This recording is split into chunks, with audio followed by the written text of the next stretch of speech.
Together with American songwriter, we had the chance to talk to Doug Locke. Adam was able to talk to Doug over Zoom audio. He just released Black Travolta, which is the first in his series of 3 mini EPs. Make sure to check out our YouTube channel and Facebook page at Bringing It Backwards and follow us on Instagram and Twitter at Bringing Back Pod. We'd appreciate your support if you follow and subscribe to our podcast, wherever you listen to podcasts. We're Bringing It Backwards with Doug Locke. Hey, how are you? Good, man. How are you? I'm good. How you doing? Good, man. Thank you so much for doing this today. I really appreciate it. I'm excited. Thanks for having me. Yeah, of course. Our podcast is about your journey in the music industry and how you got to where you are today. Yes. So I read that you grew up in Houston, Texas. Tell me about that. Yeah, so I'm a little Southern boy. I moved to LA many years ago, so it's home now, but I still got my Southern roots. So it's like, certain turns of phrase like y'all will always slip out. If I've had a few to drink, Sure. That Southern accent will come out. People are like, wait, where are you from? That's cool. But no, Houston was, growing up in Houston in the 90s, in 2000s was a really interesting experience, I think, because now that I've been fortunate to travel a lot and to have lived in multiple places, I can always look back and say I'm really grateful for the childhood that I had in terms of like the close connection with family. And I feel like there was sort of like this sense of wonder, and maybe that's just general youth. But I look back fondly on the memories growing up. At the same time, it's really cool to see how the city has evolved and changed since I left back in, I think it was like 2006. Wow. And to see it, yeah. So it's evolved and changed a lot. And I think for the better, which is really exciting to see a place that has so much history for me come into its own, if you will. Yeah, my family and I took a trip there not less than a year ago. We went to just check it out. It's a cool place. We really liked it. We were just, went down to there's like a little island down there at the bottom, the very southern.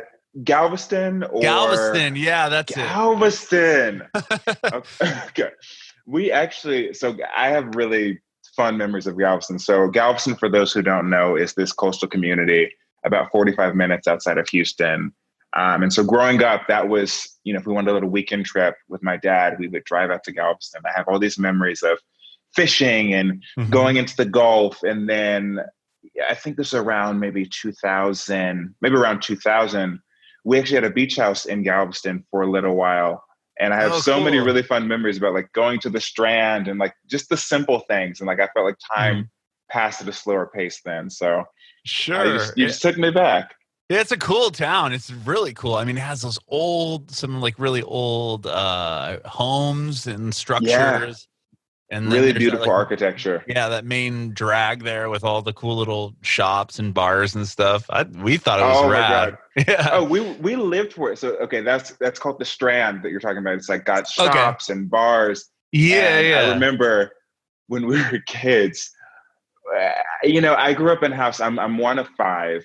So I have 2 older sisters who are both actually, when I was born, one was graduating, going to college. The other is 13 years older than me. So in the house, it was me and my brothers. And, 3 boys in the house, we loved our video games. We loved our toys. And we used to love going to the Strand for the most random, dollar store, whatever toys that no one would really want. But we thought they were so cool because it was just like, we go to the Strand.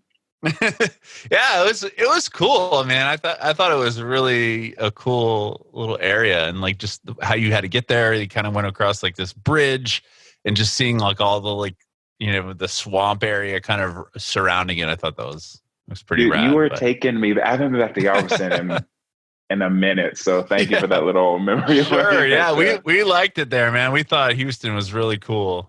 So yeah, that's cool that you grew up there. How did you get into music originally?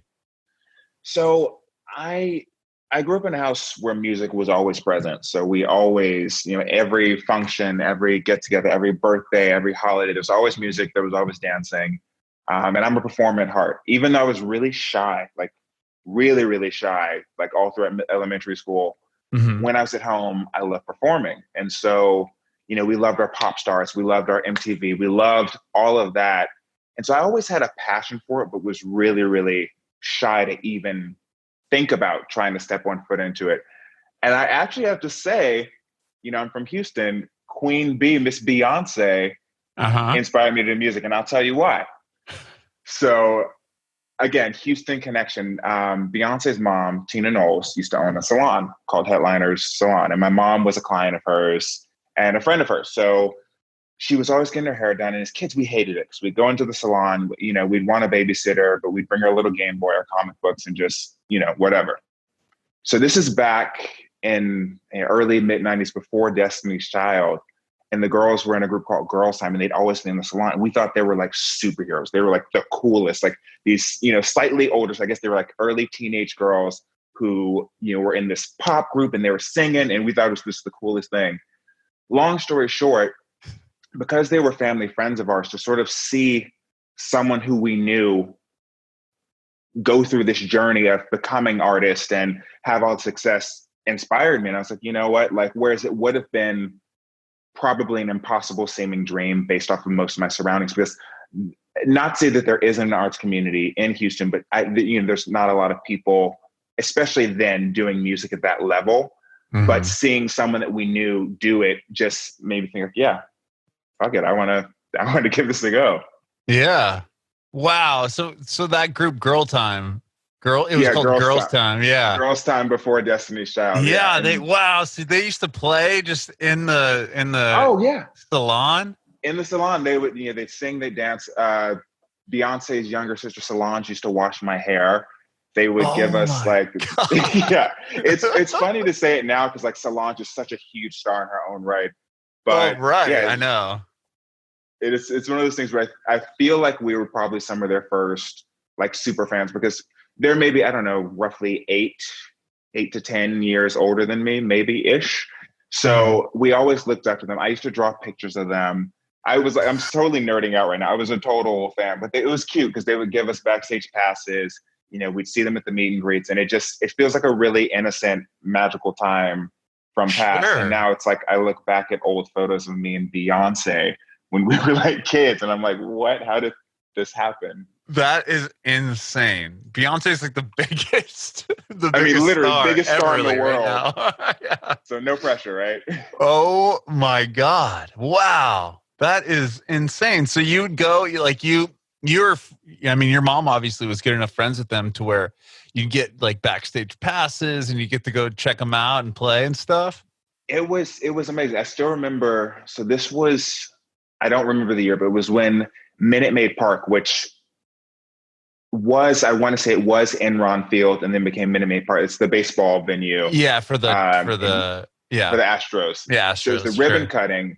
And Destiny's Child was playing the show. We went there, and again, like I don't even know how old I was, but it was one of my first concerts. And at one point, because they recognized us, it's like Beyonce kind of put her hand out, and I got to like walk up and hold her hand while she sang one of the songs. And I was just like, I can die right now. Like life is just like. That is so crazy. Oh my gosh. But so Beyonce got you in the music, like literally. Yeah, right? Literally. Yeah.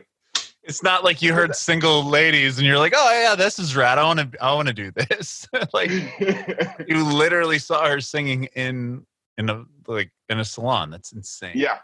Yeah. And I was like, you know what? And I guess it's been a bit of a journey because I'm an artist in many forms. My first love is drawing and painting, which I've loved since I was about 3 years old. Oh, awesome. Yeah. And then from there, I took dance lessons when I was younger. And actually, I remember doing this one dance to Michael Jackson's Thriller, and I thought it was just like the coolest thing. And that's kind of when I first got a taste of performance.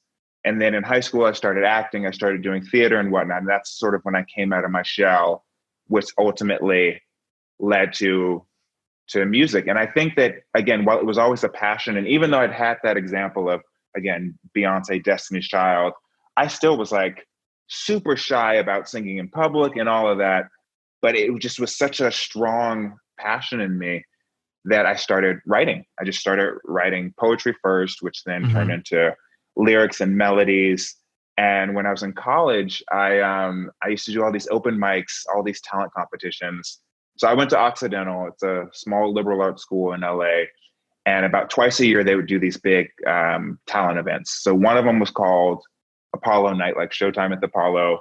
And the other was A Taste of Oxy. And so Taste of Oxy was Oxy short for Occidental, not Oxycontin. Oh, okay. I was actually just like working that out in my head. I'm like, I wonder what that Me and my friend Sochi always laugh because for anyone who didn't go to Occidental, we call it Oxy, but it's like, yeah, you can't really say that in the world because people are like, what? But, so this was when you were still in high school, or you were this was now college. So you had already moved to LA? Okay. I just moved to LA. And what I remember is, most of these events, I don't know, I guess a part of me, like once I decided I was going to give it a go, I was like, well, fuck it. I'm going to really give it a go. Sorry for my language. You can cuss, dude. No worries. Okay, perfect. Yeah. I'm like, all right. I interviewed a guy the other day and he kept saying heck. And then he finally cussed and was like, oh, I'm so sorry. I'm like, dude, you can cuss. It's okay. And he's like, oh, I think I've said heck more times in this conversation than I had in my entire life. Like, no, dude. I know. I'm trying to be of two minds. I'm like, all right, let's try to censor. But okay, look, we being real. We keeping it honest. We letting it roll out. Okay, thank you. Yes.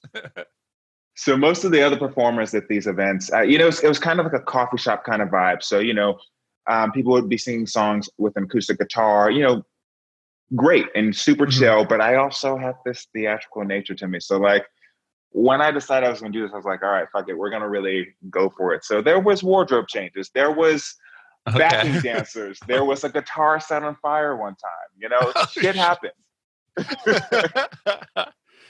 Wow. So, geez. Okay. So you moved to LA. You're going to school in LA. Yeah. And that's when you started writing songs and you put together it. Were you always just going by your name? So yeah, I always went by my name, and it's funny because I post that for a while. I was really trying to just go by my last name, Locke, which on the one hand, I'd say artistically was a really fun move, just because it felt like it gave me more permission. Because Doug Locke is the name that I've had all my life. I felt like by embodying this persona that was me / not me, an elevated, heightened version, I felt like I had permission to, push things further. And I think that in terms of artistic journey, that was an important step for a while. Ultimately, I've just reclaimed my name because I'm going to be real with you. Metadata. If you want people to find you, if you search Doug Locke, you get me. I pop up, bam, there it is. Search Locke, there's like so much stuff. Oh yeah, a million. So I learned the hard way, but at the same time, I think it was artistically a nice journey to sort of have that moment of like, you know what, in my songwriting, in my performance, in my art, I have no responsibility to anyone but myself. I'm not writing these songs for X, Y, or Z. This is for me. This is my expression. I'm not asking for permission. I am just, gonna express myself and my feelings. And I think that at least as a Southern boy who was brought up, super polite, which again, I think it's great to be polite, but I think that also there was a level of, and this goes back to Houston, Texas, playing small a little bit. I think particularly, again, coming up in the 90s, 2000, it was a different social climate than what we're in now. And I do think that, again, and this is not a blanket statement, but, Houston is in Texas, a red state. There is racism, there is homophobia, there is, there's a lot of preconceived notions and a lot of the status quo, particularly then, was set in a way that it was really fucked up, to be honest. And I think as a byproduct of that, I felt the need to sort of, all right, well, if I felt like there was this like invisible pressure on me to fit into a certain mold, but also there's this glass ceiling of like, you can't shine too high. And I think one of the things I'm most grateful for in my journey is sort of learning to push through that and fully accept and embrace and celebrate every element of who I am. And I think that, again, for the kids at home, if there's any message that I'd want to sort of put out there, it's that, because no one can define who you are other than you. And there's a lot of power in that. Definitely. So when you get to LA, were you like? Tell me about putting out music and writing songs. Like when did you put out your first song? Once you got to LA? So after I had done, a series of performances in college, that's when I first cut my teeth as a performer. I was like, okay, you know what? I really want to do this. And it was just so amazing to sort of get a great response from the audience. But a lot of times then I was doing covers, and I was secretly writing my own stuff, but I still hadn't. And it wasn't really until about 2012, 13 that I started writing my first project, my first song. First song was called Cyanide. I've learned a lot since then. It's funny for me to go back and listen to it now because I cringe. But at the same time, there's also something so naive and I think special because for me, that was like the genesis of me as a musical artist. So I wrote Cyanide in about 2013. Mm-hmm. And from there, I hooked up with my buddy, Eric McNeely. So Eric and I met at the time. Okay, so let's go back to 2013. I am freshly out of college. I am an actor and a musician, but I'm also working so many side hustles trying to just make it in LA because it's, I'm pretty much new in town, figuring it all out. So at the time I had been working at Apple. So I was one of the guys in the blue shirt with the lanyard. Helping Apple can help you. Oh yeah. Genius Bar. Genius Bar. I was more of a concierge. I didn't quite have the full genius title, but yeah. And I think something that was special about that time though, and I guess maybe it was working at the one in LA, it's such a mecca for so many creatives. I met a lot of people who I still collaborate with now then, and it was all when we were all just, fresh and cutting our teeth and green. So me and my buddy Eric start writing together. Mm-hmm. And over the year 2014 and 15, we're writing a bunch of songs and we put together my first EP. Mm-hmm. So first video I put out is for a song called Trojans, which is actually not about condoms. It's about USC. It's not. It's a love song. So it's about two men falling in love and basically like Trojan warriors. So we put a little Greek mythology in there. Love it. But yeah, thank you. And so I put the song out, directed the video myself, which was really exciting. And from there, I'm like, all right, I kind of have a taste for this. And again, I think I told you before, I grew up on MTV, BET, VH1 music videos. I love it. It's a dying art form that I really hope continues to build steam because I think it's a powerful medium. Yeah. I so agree. Then, thank you. Right. And I think that just a quick little tangent, I do wish that we could, have another platform like that. Of course, there's Vivo, there's YouTube, but it was an event when, someone would drop a music video. Oh, yeah. Back in the day. Yeah, kids don't understand like having to rush home from school to try to see, whatever Madonna's music video or whatever. Yeah. Like, and finally when it comes on, it's like, oh my God, like if it's on today, you wouldn't be able to just have the access of just Googling. Just type it in. Here it is. Yeah. Exactly. And I think also just that collective moment of like everybody, let's say the video premieres at 4 p.m. At 4 p.m., everyone is having that experience of seeing that video at the same time. Oh, sure. Across the world, across the nation. So that's just a little side note. I'm a bit of a music nerd like that. And I do have a bit of a hard on for like that point in time because I do think that, the music industry also was really booming then. So, we had these huge productions and not saying that every video has to be, a multi-million-dollar production, but it was really cool to see, the videos that came out of that era. Mm-hmm. But, sorry to go on that little tangent, but to bring it back, it's 2014, been working on music. And I think that a big shift for me actually was when I put out a song called #ThisCouldBeUs. So that song got a lot of plays and a lot of views and stuff, right? Yeah, that was sort of, for me, when I look at my journey, I kind of feel like that was sort of like the real jump off point. So I had been in a, brief relationship that meant a lot to me. Mm-hmm. And I was devastated afterwards, devastated. And luckily I had sort of been in the studio during the time.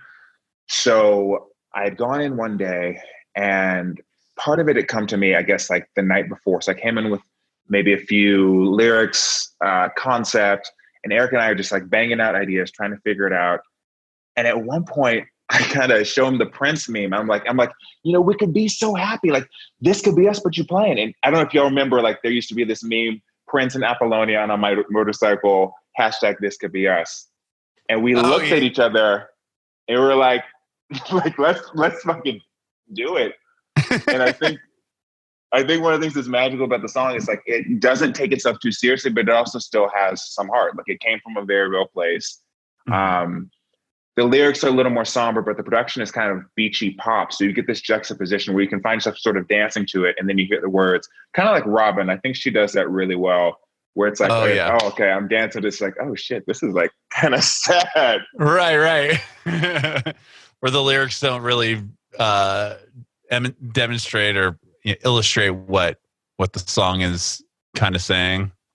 Yeah. And I think it kind of, for me, when we make that choice, I think it kind of speaks to two things, because this could be us, but you're playing. So this happiness, this happy sound is what we could be. But the lyrics are saying, well, because it didn't work out, bam, Here we are. Yeah, I like that.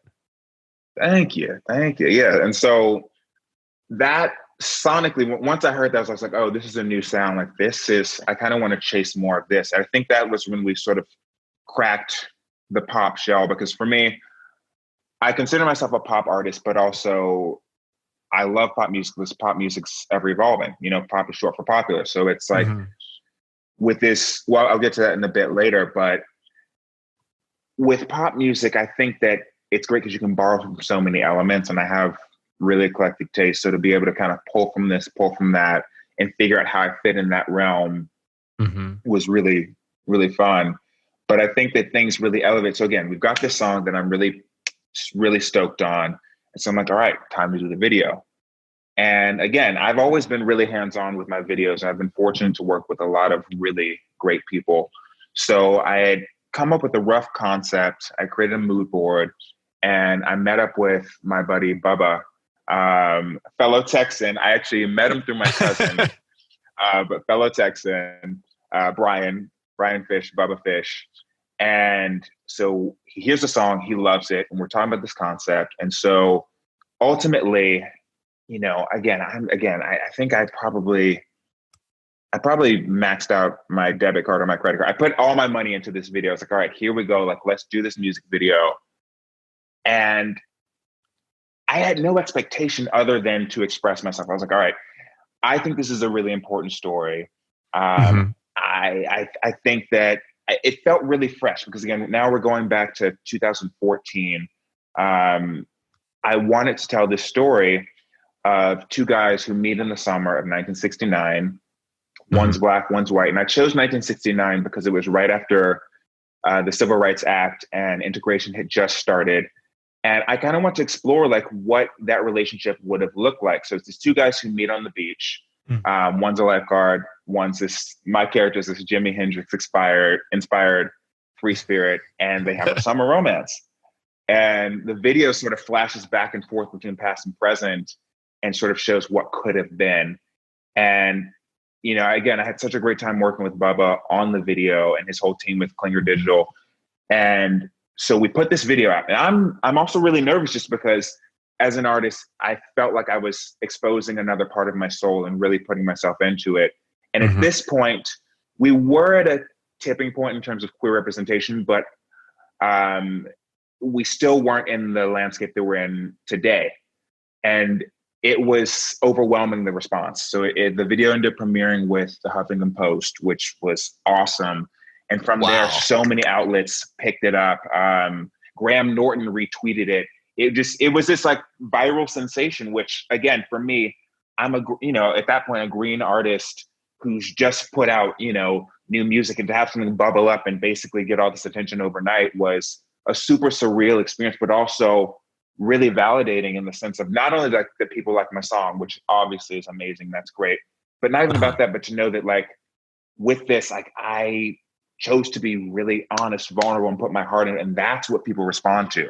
It's not me trying to play this role, trying to be like, oh, well, I think I need to do this. I was like, all right, I'm gonna go with my intuition. I don't know if this is the right move, but this feels right. And to have that resonate with people really, really touched me. And so that I think I would call that moment sort of the start of my career as a musician, really. I think on a larger scale. Okay. When you put out the video? Yeah. Okay. So you put the video out. Like, how quickly were you seeing traction on it? Like right away, right when the Huffington Post posted it? Basically overnight. I think we got 10,000 views in the first day, which again, for me, Whoa. when my previous videos were getting like maybe 1,000 over a month, I just, that was huge. And I think within the first month we had over 100,000, and it sort of grew from there. And like now there's over like 1.3 million videos. And this is like before I knew anything about internet marketing. So like I didn't run any ads. I didn't have a publicist. I didn't understand that marketing piece. So this was all organic. People liked it, people shared it. And that was fucking cool, if I do say so myself. Oh yeah. Wow. And when that video starts getting all this traction, are like record labels calling you, and like what happened next for you? Yeah. So from there, I had a lot of great opportunities to tour, to play shows all over. I had a chance to participate in a film festival in Montreal. I had a chance to play Portland Pride, and I did have a publicist approach me during that. I had management approach me during that. It was interesting because again, I was pretty green at that point. So I wasn't fully set up. Like I barely scraped a website together. I was like, all right, how do we get this going? And I think that I learned a lot along the way.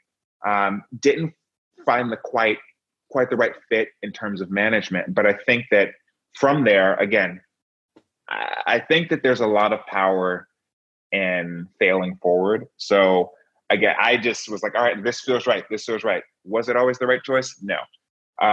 So I put out the EP from there, went on to do other music videos. Again, that is just my jam. And so put out another video for a song called King, which I wrote about growing up in Texas, Oh, cool. Yeah. Growing up. And with that, I was talking to my buddy Eric in the studio and just sort of telling him some of the painful memories that I have from growing up, not fitting into the status quo in Texas as a Black queer child. Sure. And we put it into the song. And so the song, actually, we went back to Houston to shoot the music video at my elementary school. I actually, was severely bullied in fourth grade. And it was a really tough time in my life just because as a young kid, to not understand why people dislike you like in such a vigorous way. But sure. I put it into the video. So the video tells the story of this little boy who overcomes bullying.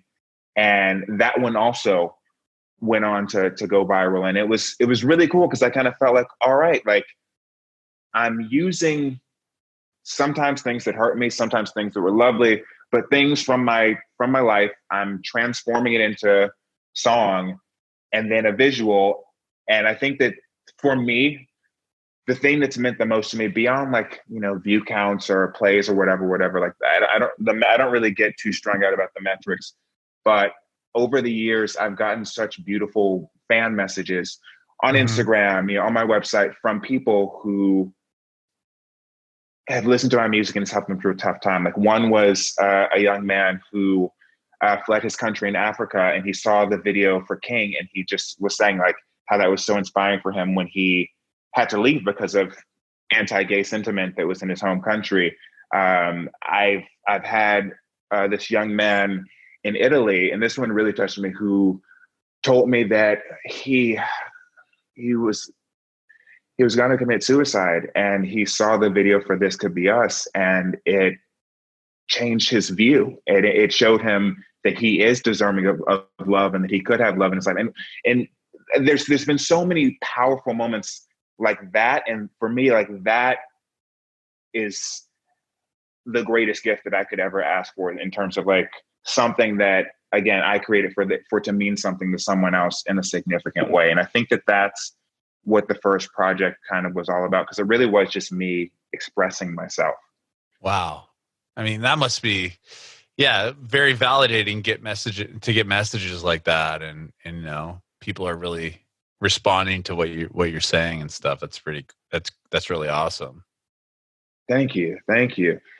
And then, though, here's the flip side. So, again, I've given this my all. I've put my all into these videos, and I'm performing around LA, playing shows, which I'm loving. I'm learning along the way, and building a bit of a network. And then, guess what happens? My ass runs out of money. I ran out of money, like straight up. I basically was in talks with this manager who was promising me in the world and like kind of get me a deal and da-da-da-da. It was all bullshit. It all fell through. The deal was complete trash. Thank goodness thank goodness I didn't fall into that. But then I ran out of money. I'm like, fuck, like what's next? And so I have basically a year and a half off of just having to go back to working, like all my other jobs, just trying to figure it out. But I think it was actually really humbling because it gave me a chance to zoom out and look at like, okay, this is what this project was. But also to recognize that I have to make sure that all parts of my life are going well. And it's like, you hear stories, again, I'm not saying I'm not this level yet, but, but Gaga went broke, she went bankrupt because, it cost a lot of money to be Lady Gaga, Toni Braxton went bankrupt. I mean, you hear this all the time. And for me, it wasn't that I was, buying lavish mansions or any shit like that, because I did not have that kind of cash. But just as an independent artist, putting my all into it. And so going forward, I had a chance to sort of regroup and sort of step back. I had a lot of really deep heart-to-hearts with my buddy Eric, who I've said before is my longtime collaborator. He's my producer. So Eric produced my first project. And then we got to kind of start with a fresh slate for this new series of EPs. And it's almost been like this rebirth. That's cool. That's great. Yeah. So rebirth with the new stuff, you said? Yeah. So I took a couple years off of releasing new music, and I guess the first new song I put out was at the end of 2018, basically 19. A song called In or Out. In or Out is this like brazen proclamation. Basically, you meet somebody, you're feeling them. It's like, yo, are you in or is you out? It's just, it's super fun. It's super sexy. I reference Grace Jones on the track. It's got this kind of like 80s funk, a little Prince inspiration, because I fucking love Prince. So it's got a little bit of that in there. And for the video, so the video dropped right around Halloween. And I love vampire mythology. I grew up watching Buffy and, the Lost Boys and all of that. Yeah, sure. So for the video, we did this Lost Boys theme. So it's basically like, imagine like the 80s from the Lost Boys, this band of 4 vampires crash this house party and everything goes awry. And that's basically what we did. And we dropped the video around Halloween, and it was really fun to sort of get festive with that. And I think that again, for me, it was just another one of those moments where it's like, I consider myself an artist in broad strokes. And again, as I mentioned before, I have a lot of artistic passion. So to have the journey from writing a song to recording it to then adding the visual element, I feel like it's the nice little bow, and it fixes the completion of each narrative and each story. Yeah, totally. And are you doing, because you do a video for pretty much or majority of your songs then, right? Yeah, I do. So that was sort of a standalone as we were sort of figuring out what the sound was going to be for the next EP. And again, still just growing and learning and submerging myself in, just in new art. So music from artists who I don't know, and just expanding my palette and working on the songwriting. And so then we enter the new phase. So now we are in, Corona hit. Let's start there. Coronavirus hit. Because this boy, you can have your plans, right? So I was like planning this whole like rollout of like what this next project was going to be. Corona hit, and I was like, okay, here we go. What does, beyond just like my own mini freakouts of like, what does this mean? What's going on? And I have to confess, when it first hit, I lost my goddamn mind, to the point where I remember it was one night, it was maybe like 11, it was probably midnight, and I just start spiraling. And, I think I knew that I was having a hard time when I ordered a taser from Amazon at midnight. So after, I called my nurse, and we were a couple of weeks in, I was like, all right, this is not going anywhere. We're figuring out, I can't control the situation. The least I can do is just sort of flow with it. So how can I flow? So a lot of yoga, a lot of meditation. And I decided, you know what? Let's start to put out music. I was talking to Eric, my producer, and I had an opportunity to play a streaming show on Live by Live. Part of their Music Lives On, which is every Friday they do these streaming concerts that are really, really cool. Oh, and so, awesome. yeah. And so we thought, it's going to be a great platform. At first I was going to sing some of my old songs, but we're like, what if we debut some of the new ones? Mm-hmm. And my buddy Dermot had heard a few of the songs. He's like, oh, dude, you have to debut at least Black Travolta. And so then we decided, you know what? Whereas at first I was going to wait, again, pre-COVID, I had this rollout plan. Oh, there goes my headphones. There we go. Can you hear me okay? Yeah, I didn't even notice. Okay, perfect. I had this rollout plan for Full Moon, which is going to be the title of the album. Mm-hmm. Well, COVID happened. So it's like, all right, what if we break it up into mini EPs? And so that's what we've done basically. So again, I'm a bit of like a star child, Aries hippie. So I love my meditation. I love my crystals. I love my full moons. I love all of it. And so that's sort of where the name came from. And so it's like, let's break down each EP and call them the Lunar series. So Lunar 1, AKA Black Travolta, Lunar 2, Y, and Lunar 3, which will be coming out a little later, Beautiful Love. And each one is kind of like a different phase of the moon. So I thought it was a nice visual concept to kind of latch onto. And like each EP has a different vibe, a different character, a different sound to it. And so we decided, all right, we're in COVID. Let's just drop it. So that's what sort of brought us into the release of Black Travolta, which is, the first of the series. Yeah, I love the name. It's so creative, and like when I saw that on your Instagram, I'm like, this is awesome. This guy knows stuff. That's awesome. Oh, dude, thank you. Yeah, it just that was another fun one where I had been at the gym. I was on the treadmill, and I think I came up with the beginning of the second verse. I brought that into Eric in the studio. He had come up with this funky bass line. We're going back and forth, and it just hit me. I was like, fuck it. I'm Black Travolta. I'm Black Travolta. Because I thought, John Travolta, I mean, of course, well, we'll just talk about the period that we're talking about. He was a sexy motherfucker. Yeah. And he had swag. And I was like, there was an energy there. And I was like, there's an opportunity here to be really fun and playful. And we had already been playing with other sounds on some of the other songs. And so then we brought in this like country Western element, a nod to my Texas roots. Also, again, I have eclectic taste. So like one of my favorite albums of the last year was the Casey Musgraves album. Oh, okay. So it was really fun to kind of pop in a little country, a little funk, a little pop, a little R&B elements in there. And sort of have this song become this genre blending mix. And I think that I guess that's what's so exciting about where I think we are at in pop music today, on the success of, songs like Old Town Road, songs that sort of don't fit into one category, but I think seamlessly blend things together. And I thought that, for me, it's been really fun as a Black queer artist that Black Travolta is doing so well on the country charts. Like it's on a bunch of country playlists on Spotify.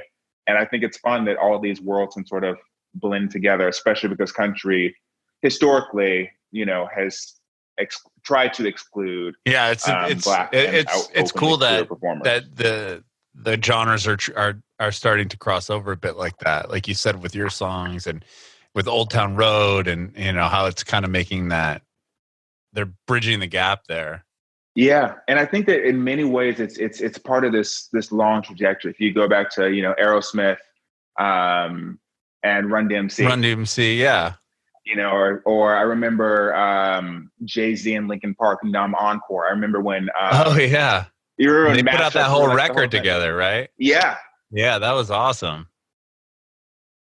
And so that was something that felt fresh because Eric and I would be sitting down like, what feels fresh? Because with this, not only do I want to express myself and tell fun stories or have fun characters or fun sentiments in the songs, but what's going to feel like it's contributing to the conversation that music is having right now? Because of course I can just write a song that I like, that I think is awesome, but I want to challenge myself to just also be aware of what's happening and how can I be inspired and again, I'm always trying to take in new artists who I'm not familiar with and just see what they're doing and draw inspiration. And I never want to feel like I'm repeating myself.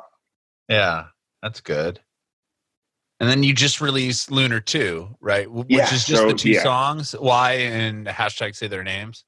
Yes. So with Lunar 1, we've got Black Travolta, we've got Temptation, which is probably my favorite actually, because it was the most recently written.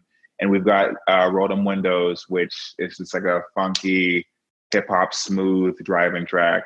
Mm-hmm. And with Why, so Why I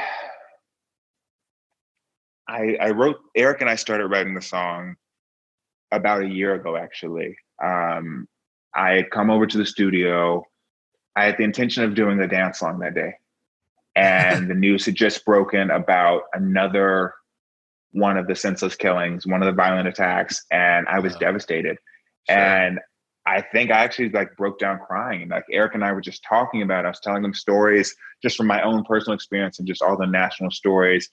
And we kept going back and forth, and we're just like why in, I guess 2019 it was at the time, why is this still happening? And it was the core of the song. We're like, why? So we did a rough pass of the song. The song poured out of us, wrote it pretty much in a day, refined some of the melodies. Then we decided, you know what, it's missing something. And for me, I wanted to also have an element of hope in there.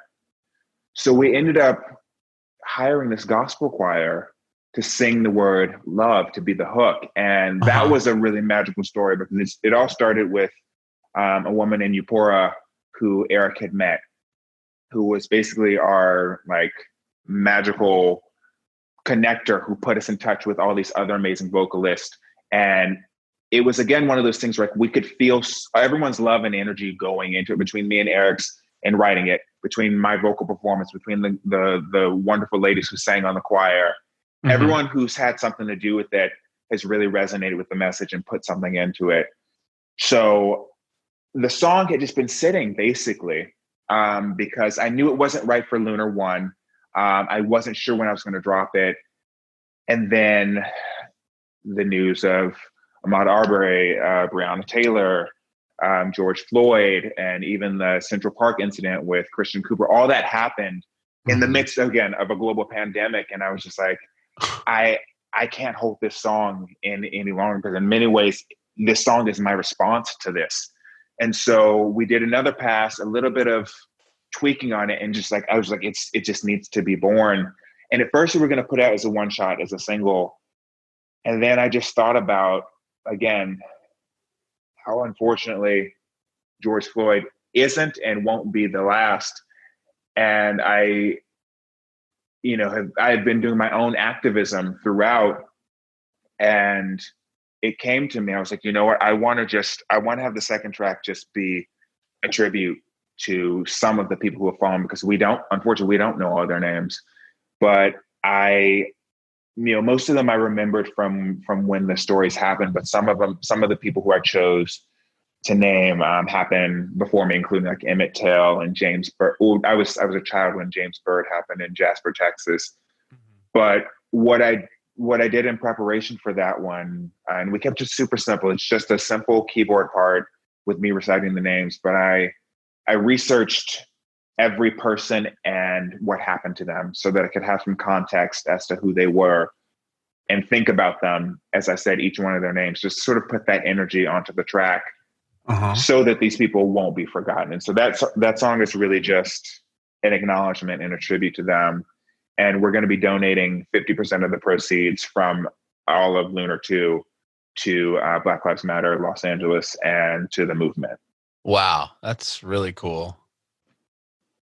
Wow. Thank you. Yeah, I think that, we live in such uncertain times, and I think that none of us really know completely what to do. Like this, as we, fight this war on racism and bigotry and hate and misunderstanding and anti-intellectualism and so many things that are happening.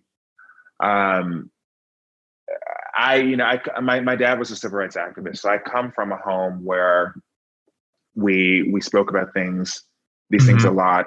And I also know that I'm an artist. So I know that that is sort of my way of navigating through this world. So of course, I was out in the streets protesting, and I have been donating, and I've been finding ways to participate in that way and bring awareness.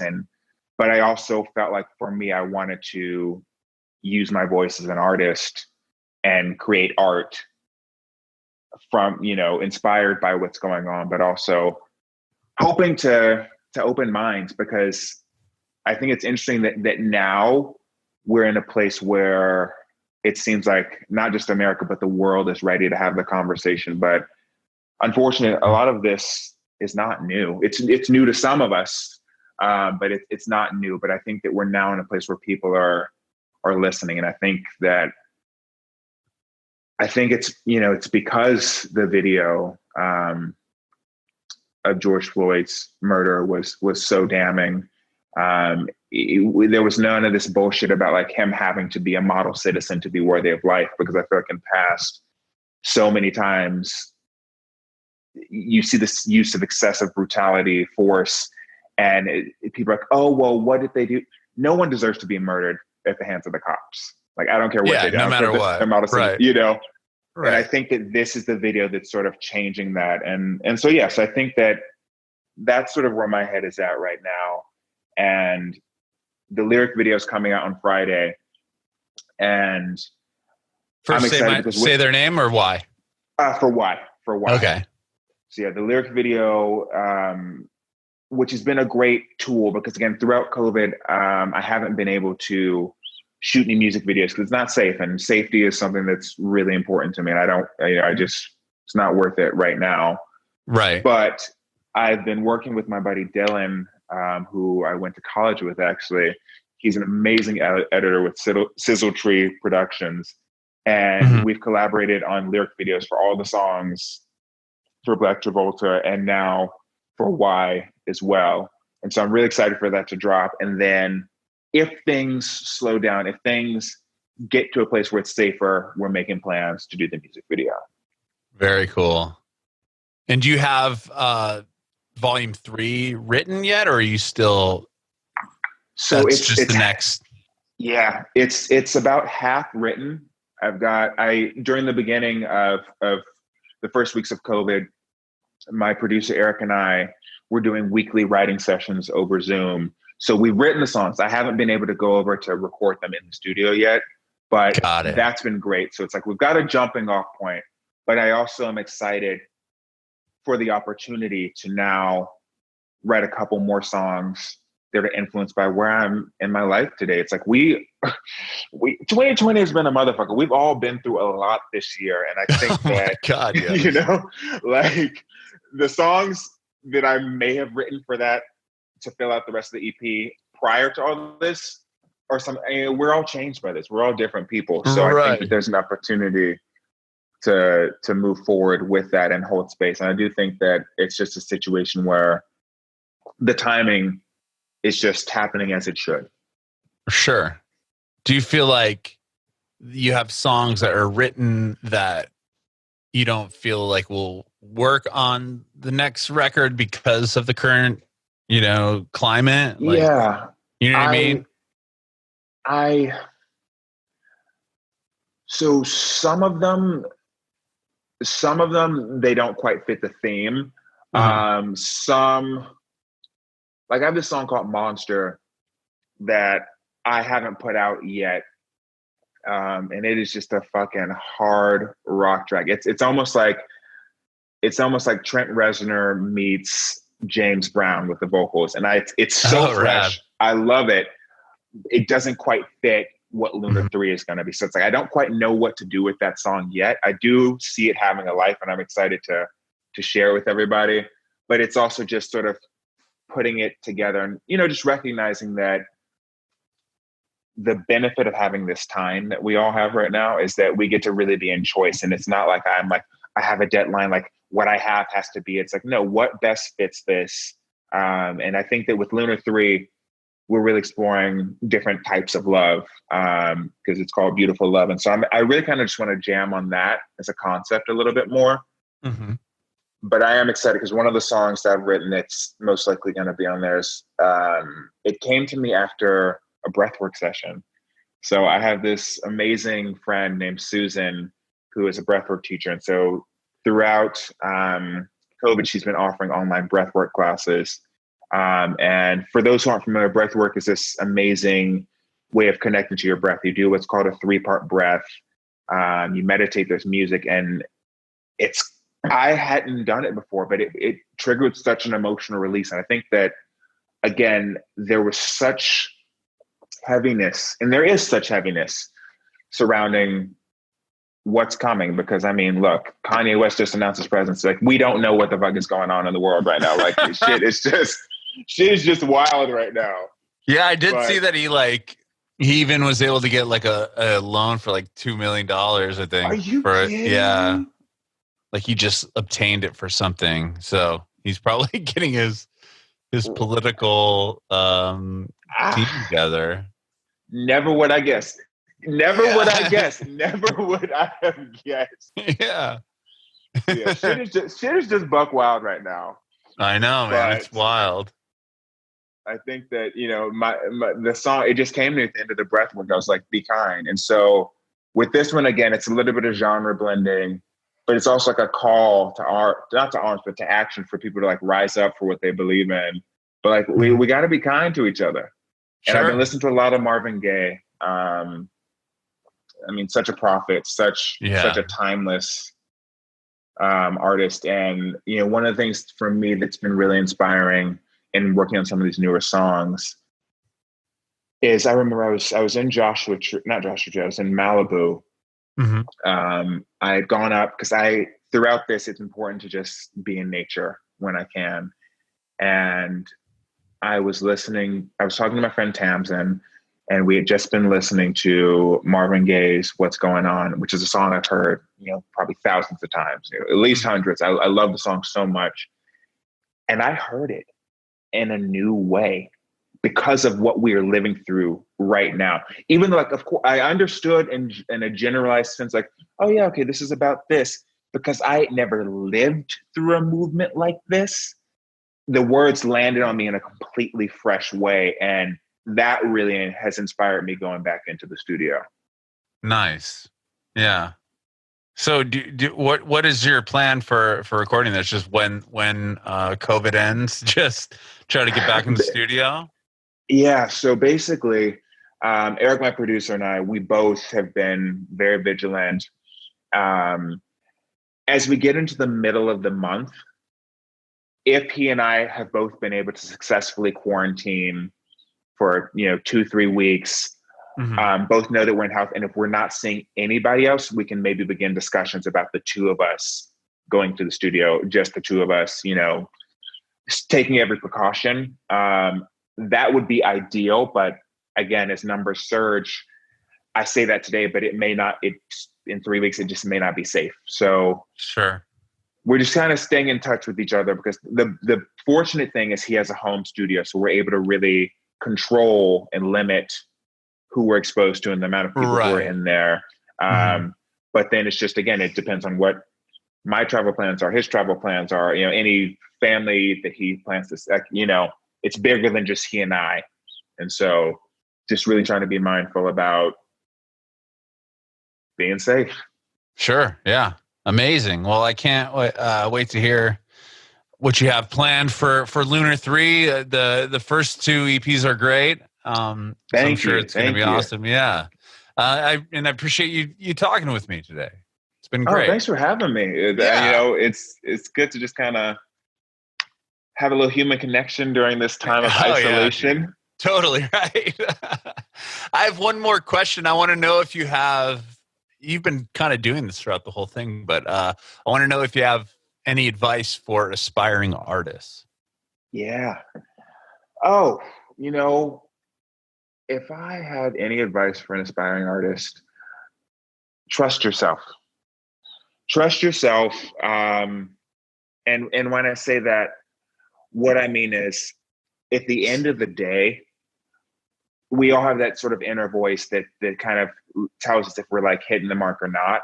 Like including like when I'm co-writing a song, I know when it's like, oh, this is the one. I know when maybe I haven't pushed it far enough, and I'm like, oh, this will kind of do. And luckily, I co-write with my producer Eric, and he's got a good bullshit detector. He'll be like, close, but I think that can be better.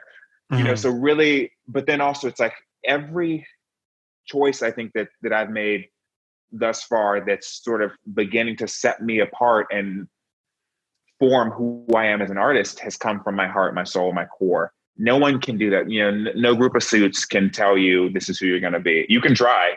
People can try that, but I think we're living in such a time of authenticity and realness. Like people are wiser to the bullshit. So people don't want something manufactured. They don't want, you know, a quote unquote industry plant, as the kids say. They want you to be you. So I would say, yeah, I'd say authenticity. I'd also say, don't be afraid to get it wrong. Sometimes we're going to mess up, that's just part of the journey. But I think, you know, look at my journey as a performer. You know, I look at some of my early shows, and some of my early shows were a hot mess. Like, again, maybe not to everyone's standard, but to mine. But it was through learning and messing up. It's like, one time I was playing a show and I unplugged my own mic by accident. Yeah, that happened once. And I was like, never again. So I think just, you know, being gentle with yourself, and also kind of just don't stress it too much. Like, this is your baby. This is your thing. Give it your all. But at the same time, like, each record, each performance, each moment is just that. It's just a moment. And there's always tomorrow to make the next one.